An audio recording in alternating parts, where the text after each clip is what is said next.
ہمارے گھر میں چھپکلی بہت ہے، زمین پر اتر آتی ہے، اس کے بھگانے کے لیے دعا وغیرہ بتائیں۔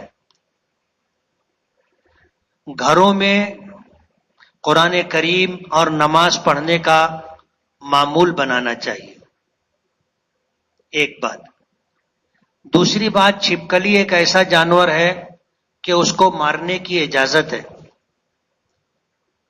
بلکہ مارنے پر اجر و ثواب ہے۔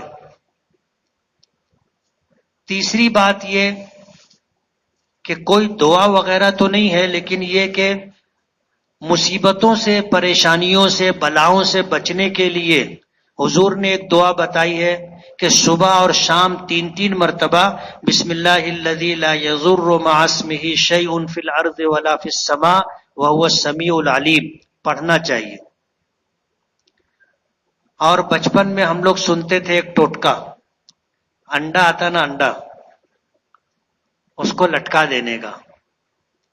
اب چھپکلی چھوٹا انڈا دیتی ہے، چھوٹا انڈا دیتی ہے، وہ اتنا بڑا انڈا دیکھ کے ڈر جاتی ہے۔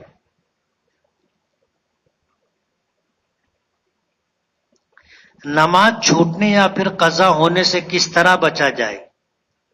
اہتمام کرنا چاہیے، فکر کرنی چاہیے تو بچیں گے۔ ہم کسی کو عزت سے کہنے کے لیے آپ کہتے ہیں، لیکن اللہ تعالیٰ کو تو بھی کہتے ہیں، اس کی وجہ کیا ہے؟ اصل میں آپ اور تم میں یعنی ایک سے زیادہ لوگ بھی آتے ہیں، اور تو جو ہے یہ وحدانیت کو ظاہر کرتا ہے کہ اللہ کے ساتھ کوئی بھی نہیں۔ دل کو کس طرح سنوارا اور بنایا جائے کہ وہ ہر وقت اللہ کی یاد میں رہے، اس کے لیے کوشش کرنا چاہیے ہر وقت اللہ کا ذکر کرنے کی۔ جب ہم چلتے پھرتے اٹھتے بیٹھتے اللہ کا ذکر کرتے رہیں گے تو یہ چیز پھر دل تک پہنچے گی، اور دل بھی اللہ کو یاد کرنے لگے گا۔ اب اگر ہم ظاہری طور پر معمول نہ بنائیں تو پھر دل تک یہ بات نہیں پہنچتی۔ تحنیک کس کو کہتے ہیں؟ تحنیک کہتے ہیں تالو سے کسی کھانے والی چیز کو چپکانا، اور تحنیک سے مراد یہ ہے کہ جب کسی کے یہاں اولاد کی نعمت ملے، اللہ اولاد عطا کرے، تو کسی نیک آدمی کا چبایا ہوا لعاب ملا ہوا کوئی میٹھی چیز، کھجور ہو، شہد ہو، اس کے تالو میں لگا دینا چاہیے تاکہ وہ بچہ اس کو چوسے اور یہ اس کے پیٹ میں جائے۔ نیک آدمی کا جھوٹا اپنے بچوں کے پیٹ میں جائے، اس کو تحنیک کہتے ہیں۔ نظر اتارنے کے لیے گھروں میں مرچی استعمال کرتے ہیں، یہ کرنا کیسا ہے؟ کر سکتے ہیں، یہ بھی ایک طرح کا علاج ہے۔ عیدگاہ ایک راستے سے جائے دوسرے راستے سے لوٹنے کی کیا حکمت ہے؟ تاکہ زیادہ لوگوں کے اوپر مسلمانوں کی ہیبت طاری ہو کہ اتنے ڈھیر لوگ ہیں، یہ راستے والے دیکھے تو دوسرے راستے والے بھی دیکھے نا۔ صف کس طرح لگانا چاہیے؟ مؤذن کے دونوں جانب برابر تعداد ہونا ضروری ہے۔ صف اسی طرح لگے گی کہ مؤذن کے امام کے سامنے پیچھے ایک رہے، پھر دائیں پھر بائیں پھر دائیں پھر بائیں، اس طرح صف لگانی چاہیے۔ آدیواسی جو جنگلوں میں رہتے ہیں ان کو دنیا کا کچھ علم نہیں، ان لوگوں تک ایمان نہیں پہنچا، ان لوگوں کا آخرت میں کیا فیصلہ ہوگا؟ اللہ نے ان کو آنکھ دی، کان دیا، زبان دی، سوچنے سمجھنے کی صلاحیت دی، عقل دی۔ وہ غور کریں کہ یہ آسمان کس نے بنایا، زمین کس نے بنائی؟ کوئی تو ہوگا بنانے والا، اور جو بنانے والا ہے اس کو مانے اور اکیلا مانے۔ اور اگر ان تک اسلام کی بات نہیں پہنچی ہے تو وہ نماز، روزہ، زکوٰۃ، حج کے مکلف نہیں ہے، لیکن ایمان کے مکلف ہے۔ قربانی کے لیے رنگین جانوروں کے لیے پیسہ دینا پڑتا ہے، تو کیا قربانی جائز ہے؟ قانون کی پاسداری کرنا چاہیے۔ ہم لوگ ایسا سمجھتے ہیں کہ گائے اور بچڑے کا گوشت زیادہ اچھا ہوتا ہے، جبکہ طبی اعتبار سے گائے اور بچڑے کا گوشت پڑیا اور پڑوا کے گوشت کے مقابلے میں ہلکا ہوتا ہے۔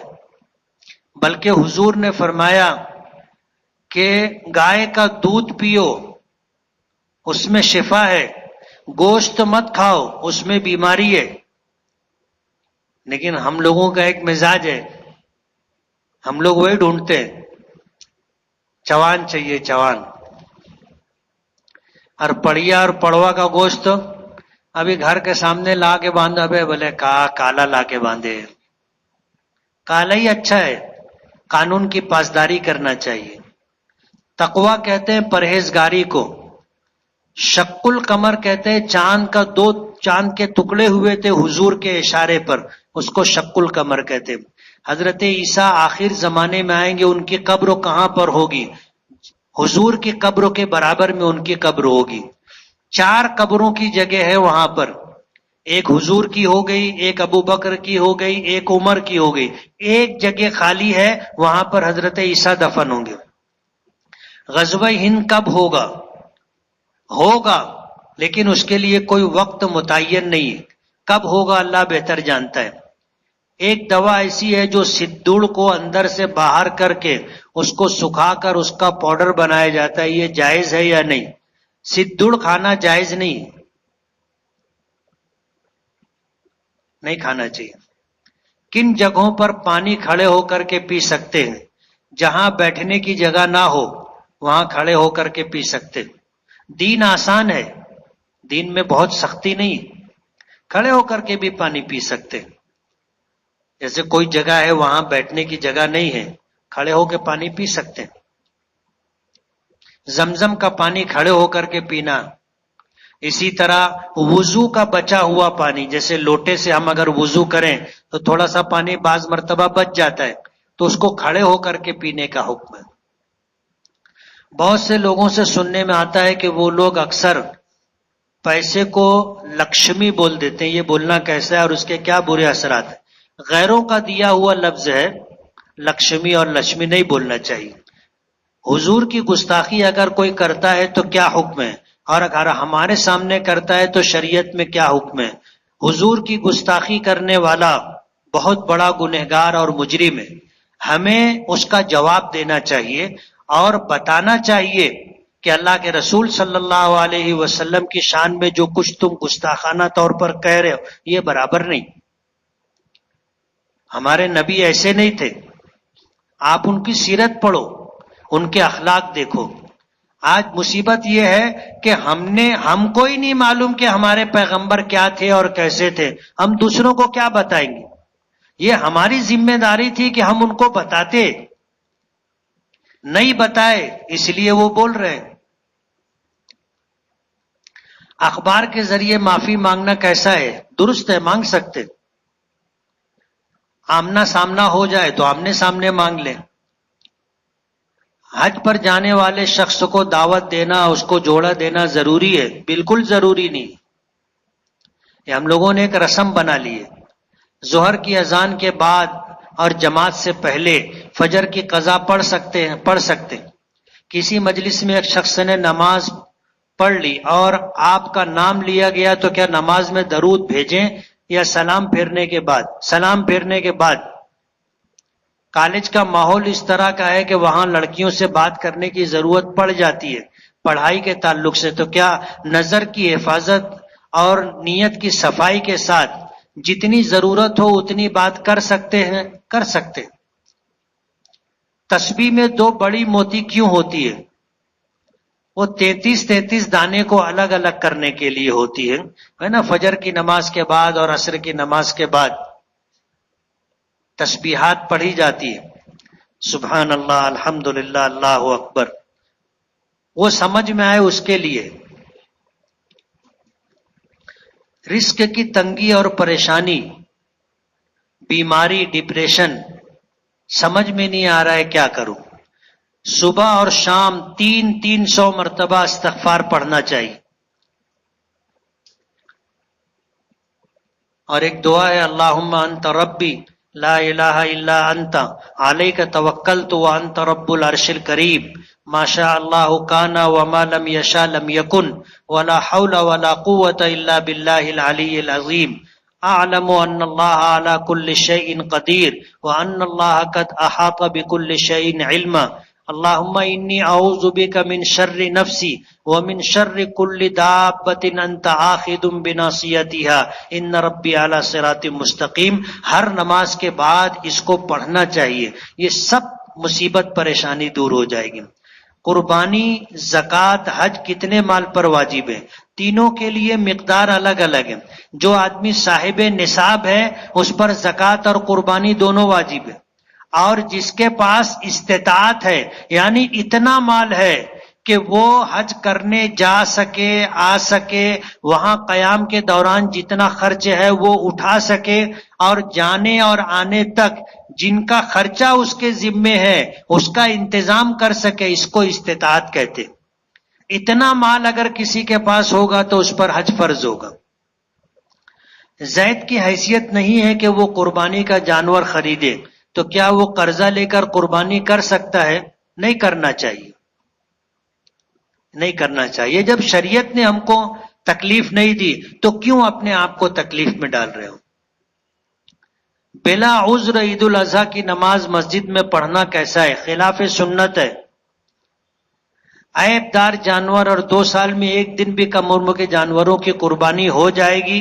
نہیں ہوگی. جانور بے عیب ہونا چاہیے، اور بڑا جانور ہے تو اس کی عمر 2 سال ہونی چاہیے پوری. ایک دن بھی کم ہوگا تو قربانی نہیں ہوگی. یہی وجہ ہے کہ دانت دیکھتے ہیں کہ 2 دانت ہے یا نہیں. 2 دانت ہونے کا مطلب یہ ہے کہ 2 سال کا ہو گیا، لیکن یہ کوئی پکی دلیل نہیں ہے. جو جانور چر کر کے کھاتے ہیں ان کے دانت جلدی گر جاتے ہیں. کیوں؟ وہ زمین سے چارہ نوچتے ہیں، کاٹتے ہیں، تو ان کے دانت جلدی گر جاتے. 2 سال سے پہلے بھی دانت آ جاتے. اور جو جانور گھر پر رہتے ہیں، کھاتے ہیں، چارہ ان کو کاٹ کر دیا جاتا ہے تو ان کے دانت 2 سال کے بعد گرتے. ابھی تم اپنے گھروں میں دیکھ لو، بچوں کے دانت کسی کو جلدی آ جاتا ہے، کسی کو دیر سے آتا ہے. تو یہ صحیح علامت اور نشانی نہیں ہے. اس لیے بہتر یہ ہے کہ 4 دانت کا جانور لے. کتنے دانت کا؟ 4 دانت کا. لوگ بولتے سیٹ 2 دانت کا ہے، اور ہم ایسا سمجھتے ہیں کہ 2 دانت کا ہے تو اس کو سرخاب کے پر لگے. 2 دانت کا جانور نہیں لینا چاہیے، اس لیے کہ دانت کا ہونا 2 سال ہونے کی پکی دلیل نہیں ہے. اس لیے 4 دانت کا جانور لینا چاہیے. بغیر داڑھی اور پینٹ اور شرٹ پر حضور کے روضے پہ جانا کیسا ہے؟ جا سکتے. وادی جن کیا ہے؟ ایک وادی کا نام ہے. مدینے کے قریب ایک وادی ہے. وادی کہتے ہیں 2 پہاڑوں کے درمیان کا حصہ، جو نشیبی اور گہرا حصہ، اس کو وادی کہتے ہیں. رکوع یا سجدے کی تسبیح 10 سے زیادہ مرتبہ پڑھ سکتے ہیں کیا؟ 100 مرتبہ پڑھ سکتے ہیں. کم سے کم 3 مرتبہ پڑھنا چاہیے، زیادہ کی کوئی حد نہیں. کیا آپ کسی امام حرم سے مصافحہ کیے ہو؟ ہاں کیا ہے. بوری لوگ کے وہاں قربانی ہوتی ہے تو کیا قربانی کا گوشت گھر پر آتا ہے تو کھا سکتے ہیں؟ کھا سکتے ہیں. قربانی کا نصاب کتنا ہے؟ جو زکوٰۃ کا نصاب ہے وہ قربانی کا ہے.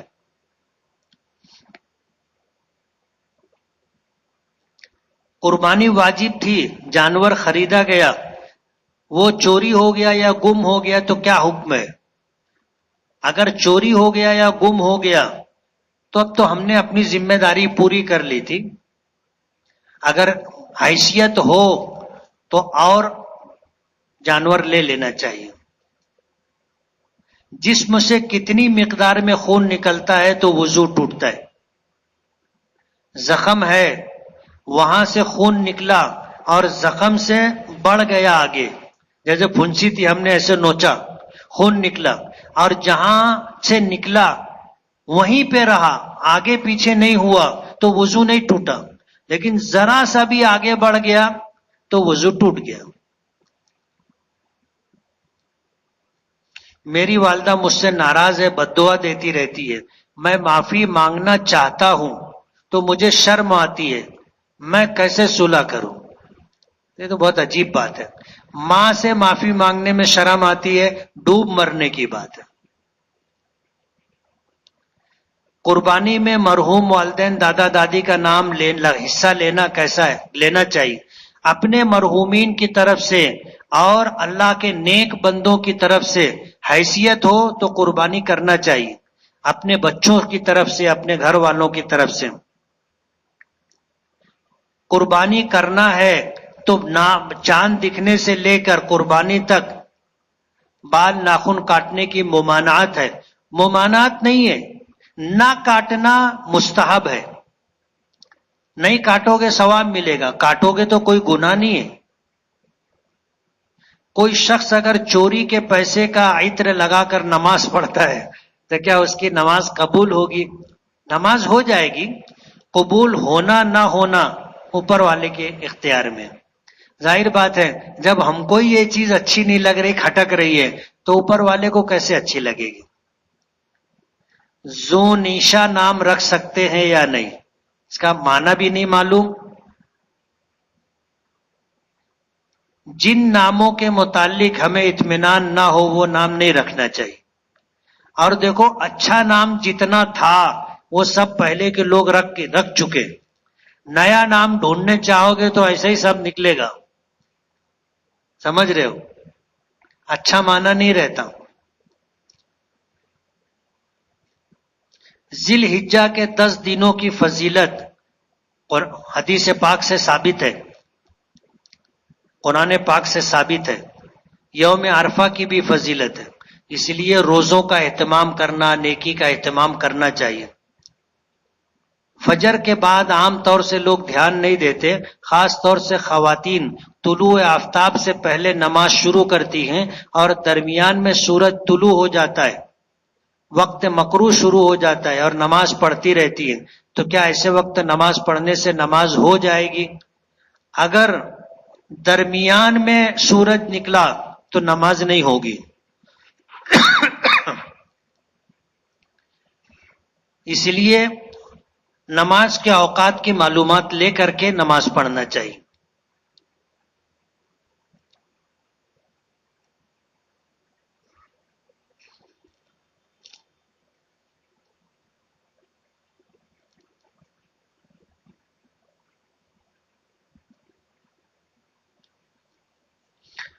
میری 8-9 سال کی نمازیں قضا ہیں، ادا کرنا ہے، تو میں کس طرح کس وقت ادا کروں؟ بہتر طریقہ یہ ہے کہ ہر فرض نماز کے ساتھ 1-2 نمازیں ہم کو پڑھ لینا چاہیے۔ جیسے فجر کی نماز کے لیے آئے تو فجر کی نماز سے پہلے اپنے ذمے جو فجر کی نماز باقی ہے 1-2-3 جو موقع ملے پڑھ لینا چاہیے۔ اگر ہم ایک ایک پڑھتے رہیں گے اور 8-9 سال تک پڑھتے رہیں گے تو سب نمازوں کی قضا ہو جائے گی۔ اگر 2 پڑھیں گے تو آدھے میں ہو جائے گی، 4.5 سال میں قضا پوری ہو جائے گی۔ اس طرح حساب آپ لگا کے پڑھ سکتے ہیں۔ آپ سے بیعت ہونا ہے، میں پیر نہیں ہوں اور مجھے کسی سے خلافت بھی حاصل نہیں ہے، مجھے خلافت دے رہے تھے میں نے لیا نہیں۔ مولانا ذوالفقار نقشبندی دامت برکاتہم مجھے اپنا خلیفہ بنا رہے تھے اور خلافت دے رہے تھے، تو میں نے معذرت کر لی کہ میرے بس کی بات نہیں۔ اس لیے جس کے پاس خلافت ہوگی آپ اس سے بیعت ہو۔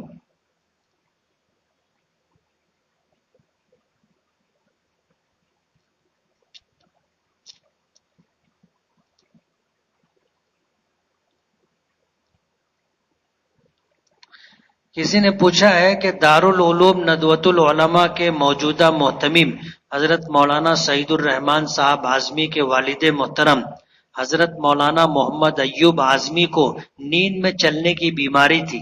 ہاں تھی، میں ان کا شاگرد بھی ہوں، ان کا خادم بھی ہوں۔ یہ بیماری ہے، اس کو کابوس کہتے ہیں۔ آدمی جس طرح بیداری کی حالت میں چلتا ہے ایسے نیند کی حالت میں بھی چلتا ہے، اور جس طرح بیداری کی حالت میں کام کاج کرتا ہے نیند کی حالت میں بھی وہ سب کام کاج کر لیتا ہے۔ اس کو ایک کابوس کہتے ہیں، یہ بیماری ہے۔